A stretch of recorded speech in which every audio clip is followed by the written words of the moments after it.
get back up, the ones who ask for help, the ones who trust their family.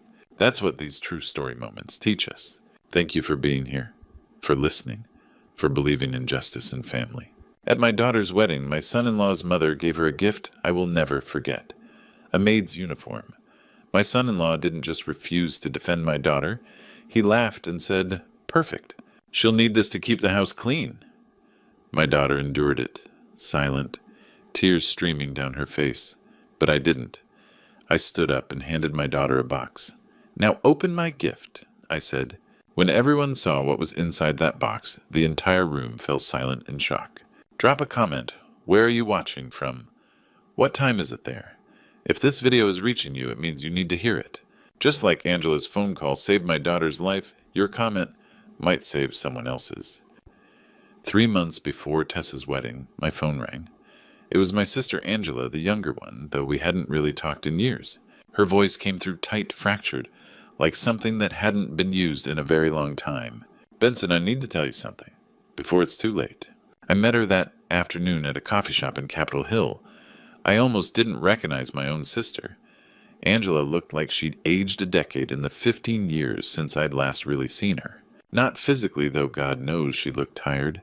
It was something deeper, like someone had slowly erased her from the inside out. She ordered chamomile tea and didn't touch it. "I have nothing," she said without preamble. "You understand nothing. The house is his. The car is his. The bank account's all his name. Angela, let me finish." Her hands wrapped around the untouched cup. I gave him everything. My career, my friends, my family. And when I finally asked for a divorce, I discovered I'd given him everything that mattered. She told me about Diane then, Adam's mother, how she'd encouraged her son to protect Angela, how control in Diane's world was another word for love. 15 years, Benson, Angela whispered. 15 years of asking permission.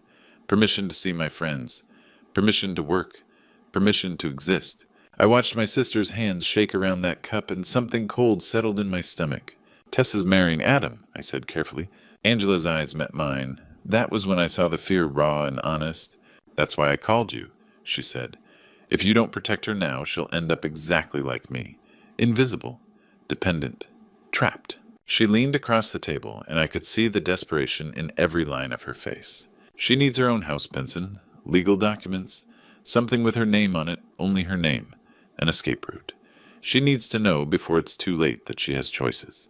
I'm talking about giving her what I never had. A way out."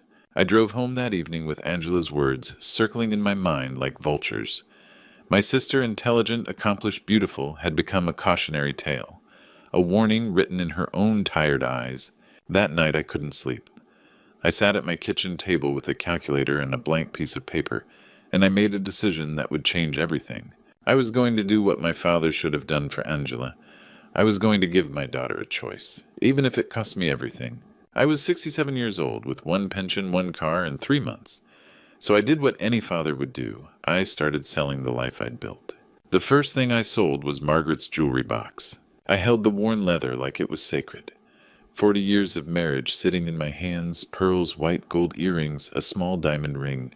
I whispered an apology to my late wife and sold them at 3 different jewelry stores. Then came the Nissan Suru. 8 years of fixing her myself, knowing every creak of her engine. A young couple bought her for their baby. I showed them how to check the oil and told them she'd last forever if they cared for her. Then I started taking the bus. My feet hurt in ways I hadn't remembered pain could hurt, but every ache reminded me of Tessa. On weekends I taught computer basics to seniors, checking email video, calling grandchildren. The pay was minimal, but it was something. 3 months of exhaustion. 3 months of living on coffee and determination. I met James Richardson in a small law office downtown. He was precise, careful, the kind of lawyer you want, handling something this important. I explained what I wanted: a house under Tessa's name alone. No exceptions, no joint ownership, no escape clause for her husband. James took off his reading glasses and looked at me directly.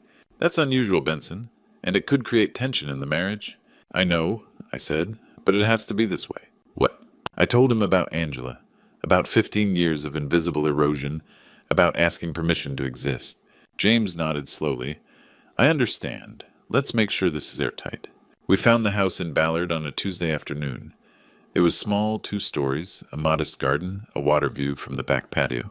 The real estate agent wanted to show me larger properties, but I shook my head. This one was perfect. This one felt like freedom. I signed the papers 3 weeks before the wedding. The house was now legally completely only Tessa's. No one could take it from her, and she didn't even know it existed. The day of the wedding arrived in a blur of white flowers and expensive suits. I sat in the front row with a small box in my jacket pocket, my hand touching it every few minutes to make sure it was real. Tessa looked beautiful. She always did. But as I watched her walk down the aisle, I saw something I hadn't wanted to see, a flicker of doubt in her eyes. Just for a second. Just enough that my father's instinct recognized it as fear. The reception was flawless. Catered. Expensive. Everything designed to impress. Diane made sure everyone knew the Thorns had paid for it all. Then Diane stood up. She held a box wrapped in expensive paper. Smiled that smile I'd come to recognize, the smile of someone who was about to humiliate you publicly and call it love. For our new daughter-in-law, she announced loud enough for 200 people to hear. Something practical. A proper wife understands her place. She opened the box slowly, deliberately. A maid's uniform, navy blue with a white apron. The room went quiet in a way that made my blood run cold. Adam laughed. He actually laughed and said, "Perfect. She'll need this to keep the house clean." I watched my daughter's face. I watched her eyes fill with tears. I watched her try to smile, try to pretend this was funny, try to make it okay. That's when I stood up. I didn't rush. I didn't storm. I simply stood slowly and deliberately, and every eye in that ballroom turned to me. I walked to my daughter. I took the uniform from Adam's hands and threw it on the table. Then I pulled out the small box from my jacket pocket. "My daughter deserves a real gift," I said, my voice steady and clear. I opened the box and handed Tessa the deed. Her hands shook as she took it. Her eyes moved across the words, confused, at first, then understanding, then filled with tears, but this time, different tears. "Read it," I said quietly. "Read it out loud." Her voice trembled as she spoke. "Property deed, owner Tessa Marie Bradley. Address 2847 Ballard Avenue, Seattle, Washington." The room was absolutely silent. 200 people, frozen. Diane's face turning from shocked to furious. Adam's expression shifting from amusement to something darker, something that looked like fear. And I realized they'd just lost control. Edward Thorne. Adam's father slowly stood. He was 72 years old, and I could see 40 years of regret written across his face. The room watched him. Everyone sensed something was about to shift. He walked over to where Tessa sat, still holding the deed, still trembling. He looked at her with an expression I couldn't quite read, something between pride and profound sadness. "You're a fortunate young woman," he said quietly. "A very fortunate young woman." Tessa looked up at him confused. Edward's eyes moved to me. My daughter never had this kind of fortune. The reception had gone completely silent. 200 people had learned how to hold their breath. My daughter married young. Edward continued, his voice steady, but thick with something I recognized as pain. "She married a good man. That's what we all told her. A good provider, a good family, but good men can still be as controlling." Diane shifted in her seat. I could see her understanding where this was going. "Payback 15 years, Edward said. 15 years of asking permission. Permission to see her friends. Permission to work. Permission to be herself." He looked back at me. When she finally left, she had nothing. No house, no savings, no options. And He paused. His jaw tightened. "I should have done what you just did.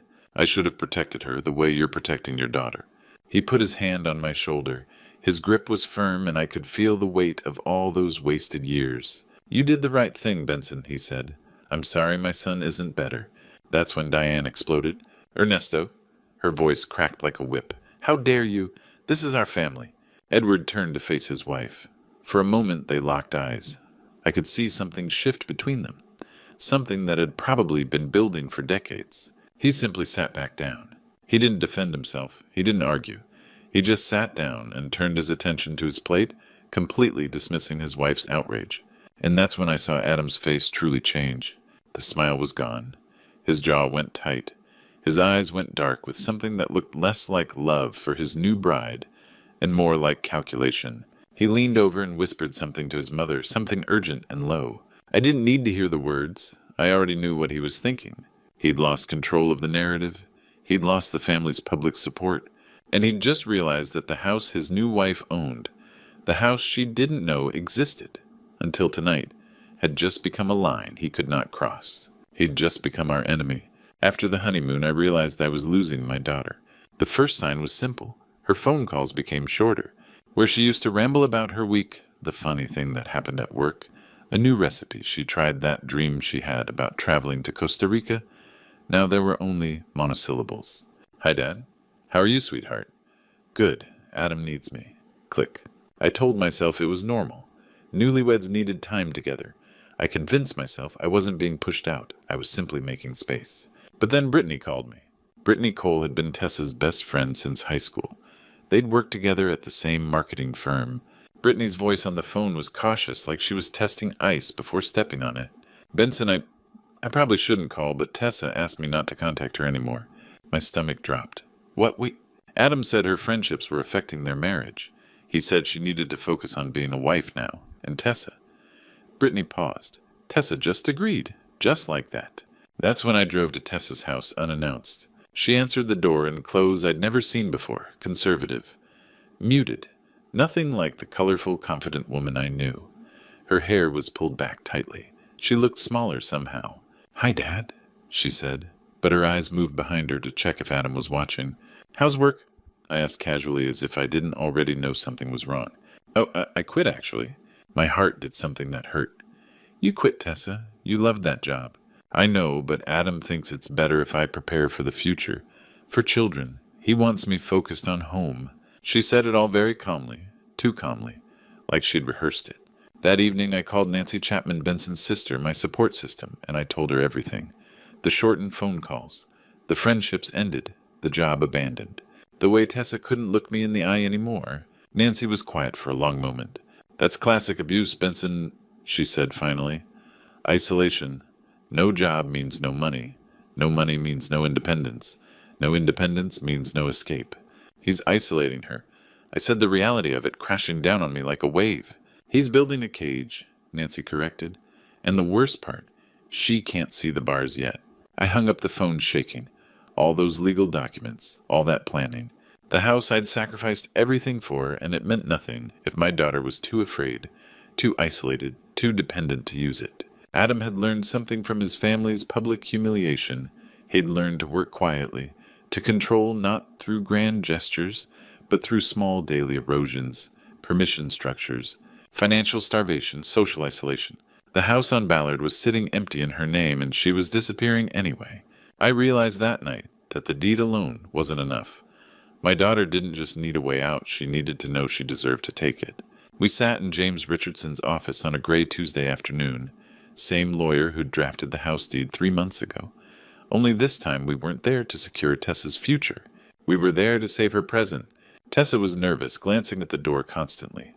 When James walked in professional kind in that measured way lawyers learn to be, she tensed. Does Adam know you're here? I asked quietly. No, Tessa whispered. He thinks I'm at a doctor's appointment. James placed the house deed on the table. This property is yours, completely, legally. Your husband has no claim on it. He didn't wait for her to absorb it. Does he monitor your phone, your location, your friendships? Tessa nodded to each question, tears filling her eyes. What you're describing is psychological abuse, James said. It's illegal. Love doesn't isolate. Love doesn't control. But he says he loves me, Tessa said, voice breaking. He's protecting me. Protection doesn't look like a prison, James replied. This is control, nothing more. He pulled out another document. Do you want to file for divorce? Tessa looked at me. In that moment, I saw my daughter recognize herself again, not as Adam's wife, as Tessa. Yes, she whispered. We left with the paperwork an hour later. When we pulled into the driveway, my stomach dropped. Adam's car was already there. He knew something was wrong the moment we walked in. His eyes moved from Tessa to me, calculating predatory. Where have you been? Before she could answer, he saw the envelope. He grabbed her purse, pulled out the divorce papers, read the first line. His face transformed into something darker than anger. Bah, divorce papers. His voice was barely a whisper. He grabbed Tessa's arm and pulled her toward the stairs. Upstairs. Now. Adam, please. He dragged her into the bedroom and slammed the door. The deadbolt turned from outside. I heard Tessa pound on the door. Adam, let me out. Nothing. I didn't hesitate. I grabbed my keys and walked out. Adam didn't stop me. I sat in my car, parked down the street, engine running, phone in my trembling hand. I couldn't leave my daughter alone with him. Not now. The minutes felt like hours. My heart hammered against my ribs. Every cell in my body screamed to go back. In there. Break that door down. Pull my daughter out. But I forced myself to stay calm. The law was our weapon now. I just had to wait. At 11:17 p.m. my phone buzzed. Unknown number. But I knew that voice, Tessa whispering, "Dad, he locked me in. I can't get out. Please save me." When Tessa's terrified whisper came through my phone, "Dad, he locked me in," I didn't hesitate. I hung up and dialed 911. "My daughter is being held against her will," I said. "She's locked in a bedroom. She's in danger. I'm sending the address now." The operator's voice was calm, professional. "Units are dispatched. They're 3 minutes out." I drove faster than I should have. My hands gripped the steering wheel so hard they hurt. Every second felt like a lifetime. When I pulled up to the house, 2 police cars were already there, lights silent but urgent. Officers were heading toward the front door. I got out of my car and ran. One of the officers, a woman with her hand on her belt, stopped me. "Are you the father?" "Yes, my daughter, she's upstairs. She's locked in." "We know. We're going in." They moved through the house with practiced precision. I followed. Upstairs, down the hall. That was when Adam appeared, blocking the bedroom door. "This is my house," he said, his voice steady, calculating. "She's my wife. There's nothing illegal here." The officer badge reading Martinez looked at him directly. "Is the door locked from the outside?" Adam's jaw tightened. He didn't answer. "That's false imprisonment," Officer Martinez said.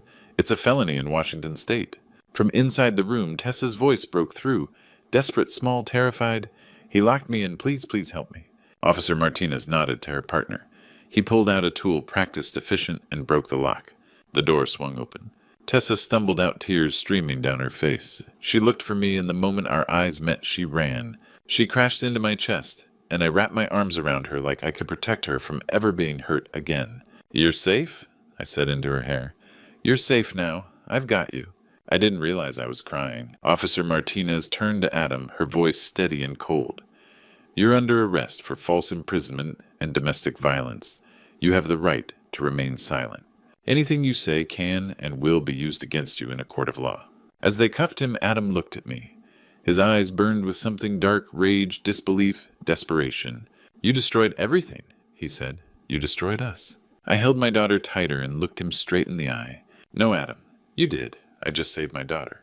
As they led him to the police car, Tessa clung to me like she'd never let go. Her whole body shook with relief, with fear finally released, with the knowledge that this nightmare, this chapter of her life, was over. Outside, the night was cold, but for the first time in months, my daughter was free.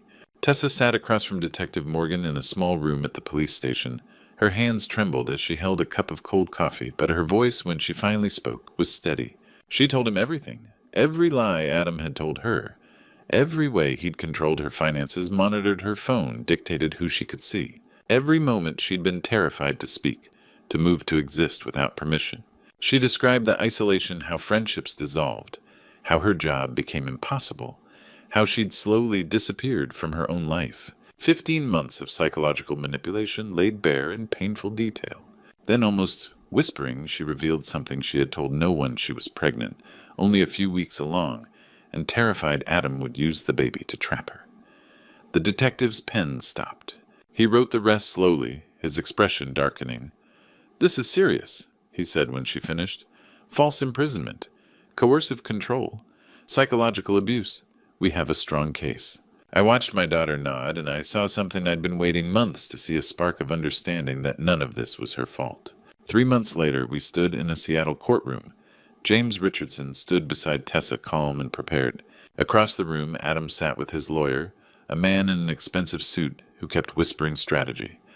The judge entered, stern, composed, familiar with cases like this. Adam's lawyer argued first. He insisted she could have left, claimed the door wasn't locked, suggested her fears were exaggerated. He painted it as a troubled marriage, not a crime. When he finished, James Richardson rose. "Your Honor," he said, voice steady, "false imprisonment isn't always physical. It's psychological captivity. My client was monitored constantly. She had no money. Her husband controlled every decision. No job he convinced her to quit. She was isolated from every source of support. Friends, family, all removed. He paused. That is not a difficult marriage. That's a crime. And Ms. Bradley's early pregnancy made her even more vulnerable. The judge leaned forward. Mr. Thorne, she said, looking directly at Adam, do you have anything to say? Adam's jaw tightened. He stayed silent. The judge nodded. Based on the evidence, Detective Morgan's report and the testimony provided, this court grants divorce on the grounds of domestic violence and psychological abuse. The property at 2847 Ballard Avenue remains the sole property of Tessa Marie Bradley. Full custody of any children born of this marriage goes to Ms. Bradley. Mr. Thorne will pay child support as required. A permanent restraining order is issued. No contact, no communication. The gavel fell sharp and final. Adam stood, shock flickering across his face.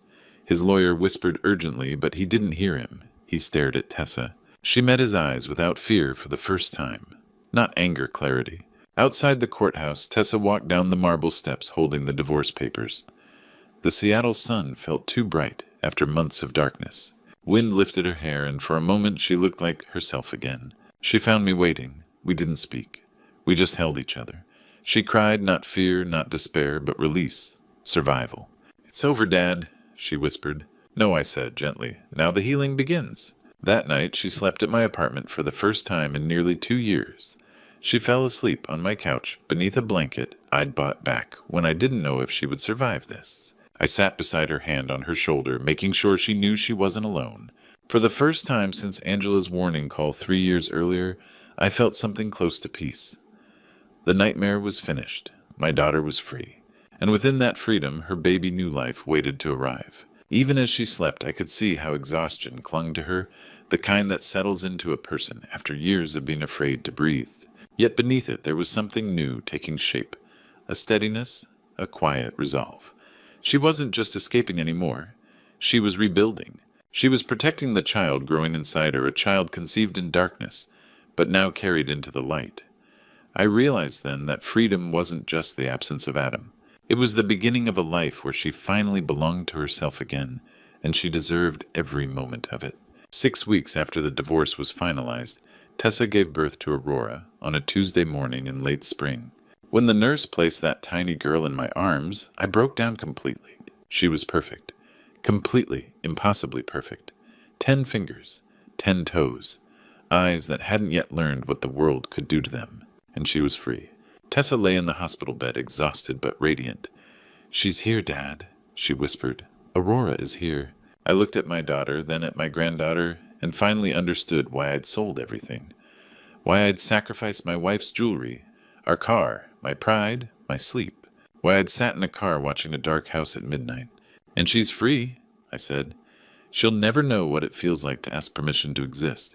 3 weeks later, Tessa came home to the Ballard house. She moved through those rooms, slowly touching walls, like she was reacquainting herself with freedom. Aurora slept upstairs, and Tessa found herself in the garden, the one she'd never had time to notice during those dark months. She sat on the bench I'd bought for her, and she laughed.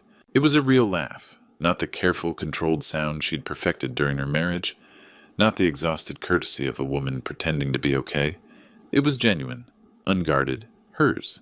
I watched her from the kitchen window, and I felt something I'd been carrying loosen inside my chest.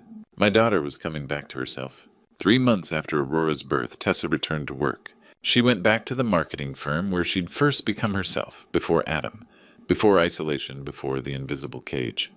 Her boss called her into his office on her first day back. Tessa, he said, we want you to know how much we valued having you here, and we want to value you more. He offered her a promotion, creative strategy director, full autonomy, a significant raise. Tessa accepted without hesitation. For the first time in nearly 3 years, she had control over her own future. She arranged childcare. She built a routine. She remembered what it felt like to be needed for her talents, not owned for her compliance. One afternoon, while Tessa was reorganizing the garden with Aurora playing nearby, a man approached. Jacob Turner, a teacher at Aurora's daycare. He was kind in the way genuinely kind people are. He asked Tessa's opinion. He listened to her answers. He never decided anything for her. Would you like to grab coffee sometime? He asked carefully. Only if you want to. No pressure. Tessa looked at him, really looked at him, at his gentle eyes, at the way he stood back and gave her space instead of closing in. "I'd like that," she said. "I'd like to see where this goes." What struck me most was how easily she said it. Not asking permission, not overthinking, just making a choice about her own life. One evening I came by the Ballard house to visit Aurora. I found Tessa in the garden, my granddaughter on her lap, both of them golden in the sunset. Tessa looked up at me and I saw it clearly, the woman my daughter was always meant to be. Strong, independent, capable, radiant. "How are you feeling?" I asked, sitting beside them. "Like myself again, Dad," she said. "Like I'm allowed to be happy." I looked at the house behind us. The house I'd sacrificed everything to buy. The house that had become more than shelter. It had become a symbol, a promise, a second chance. "That house saved your life," I said quietly. Tessa shook her head. "No, Dad, you saved my life. But this house gave me permission to live it." One afternoon I sat on the bench in the Ballard garden watching Tessa play with Aurora. Flowers were blooming, the sun was warm, and my daughter was smiling. Jacob Turner arrived with coffee for both of us, a small kindness, nothing more. He sat beside me, giving Tessa space, never demanding her attention. That's what I noticed most about him. He understood that love meant stepping back sometimes. Tessa held Aurora up, pointing at the garden. "Look at the flowers, baby. They only bloom when they're free to grow." Aurora laughed, a clear, fearless sound that echoed through the garden. Tessa set her daughter down and watched her explore the grass. Then she turned to me, and I saw something in her eyes I'd been waiting months to see clarity. "Do you know what's special about this house, Aurora?" Tessa asked, kneeling beside her daughter. Aurora shook her head, concentrating on a flower. "It's yours," Tessa said. "Only yours. And when you grow up, no one can take it from you." She paused, letting that sink in, not just for Aurora, but for herself. "You're going to have choices, baby," Tessa continued. "Always choices. About where you live, who you love, how you spend your days. Choices." I felt tears building behind my eyes. Tessa looked up at me and she nodded slowly, like she was finally saying something she'd been holding inside for a long time. "That's what your grandpa gave me, Aurora," she said. "Not just a house. Freedom." She stood and pulled me into a hug. I could feel her strength now, not the fragile survival strength of someone enduring, but the solid strength of someone who'd found herself again. Jacob's hand rested gently on her shoulder. Not possessive, not controlling, just present. "I'm proud of you," I whispered to Tessa. "So proud." "I know," she said, and she meant it. She wasn't waiting for external validation anymore. She knew her own worth. I watched them there in the garden, my daughter, my granddaughter, and a man who understood that loving someone meant letting them be free. 3 generations of women, one who'd taught her daughter about independence through sacrifice, one who'd fought her way back to freedom, and one who would never have to fight at all. My work was done. Tessa didn't need me to save her anymore. She could save herself. I stood to leave, ready to go home and rest. My bones ached. My heart felt lighter than it had in years. "Dad, wait," Tessa called out. "I need to tell you something." I turned back, wondering what else my strong, beautiful daughter needed to say. Tessa caught up to me at the garden gate. She grabbed my hand, something she hadn't done freely in so long, and held it tight. "I need Dad to know one thing," she said. I turned to face my daughter, and I saw her clearly strong, free herself. "That Maid uniform," Tessa said. "The one Diane put in that box. The one she expected me to wear. I never wore it, Dad. And I never will." "I know, sweetheart. But that's not what I wanted to tell you," Tessa continued. Her eyes were steady. "I wanted to tell you that you gave me more than just a house. You gave me a message." She squeezed my hand. "You told me I had choices, that I had an escape route, that I mattered, that I deserved protection, that I was free." I felt tears come, but I let them. There was no shame in a father crying for his daughter. "You always deserved that, Tessa," I said. "You always deserved all of it." She pulled me into a hug, and I could feel the strength in her, the solid, unbreakable strength of a woman who'd fought her way back to herself.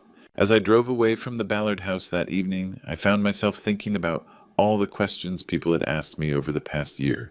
Did a house really save her? Was buying property enough? The answer I'd learned was no. It wasn't the house. It was the message the house carried. You have choices. You have an escape route.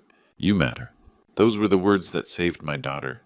Not the square footage or the view or the legal deed. The message. Freedom doesn't come free. It costs sacrifice. It costs time. It cost the jewelry your wife wore for 40 years. It cost the car you maintained with your own hands. It cost 3 months of exhaustion and borrowed courage, but it's worth every penny. I glanced in my rearview mirror one last time before turning the corner. Tessa was back in the garden with Aurora and Jacob. My granddaughter was laughing a clear, fearless sound, the kind of laughter that only children who've never been afraid can make. My daughter was teaching her daughter what I'd taught her, that freedom isn't negotiable, that choices aren't luxuries, that every woman deserves to know from the moment she enters this world that she has options. That Maid uniform would never be worn, and that I realized was the greatest victory a father could ever know. Not that I'd won against Adam, not that justice had been served, though it had, but that 3 generations of women would now know, with absolute certainty, that they were free, and that freedom, hard-won, expensive, precious, would continue forward. My daughter would teach my granddaughter, and my granddaughter would teach hers, breaking the cycle, protecting each other, choosing love over control always. As I drove home through Seattle's quiet evening streets, I understood something fundamental. I hadn't just saved my daughter's life. I'd given her the tools to save herself. And she was already teaching her daughter how to do the same. That was legacy. That was everything. My name is Benson Bradley, and this is my true story. For years, I watched my daughter disappear into a marriage that looked perfect from the outside. I told myself it wasn't my place to interfere. I told myself she'd figure it out. I was wrong. So don't be like me. Don't wait. If someone you love is being controlled, manipulated, isolated, speak up. Your grandpa's stories might save a life. Your willingness to listen might be the escape route someone desperately needs. This true story taught me one profound lesson. Freedom isn't free. It costs sacrifice. It costs time. It costs everything you're willing to give for someone you love. But God doesn't create us to live in cages. He creates us to choose, to flourish, to be free. When my granddaughter Aurora laughed in that garden, fearless, unafraid, I understood why I'd given everything. Because 3 generations of women would now know they had choices. That true story of Tessa's escape became my mission to share with the world. These grandpa stories aren't just entertainment. They're warnings. They're hope. They're proof that it's never too late to fight back. If you recognize yourself in this true story, if you're trapped, controlled, or afraid, please reach out. You deserve freedom. You deserve choice. You deserve to laugh without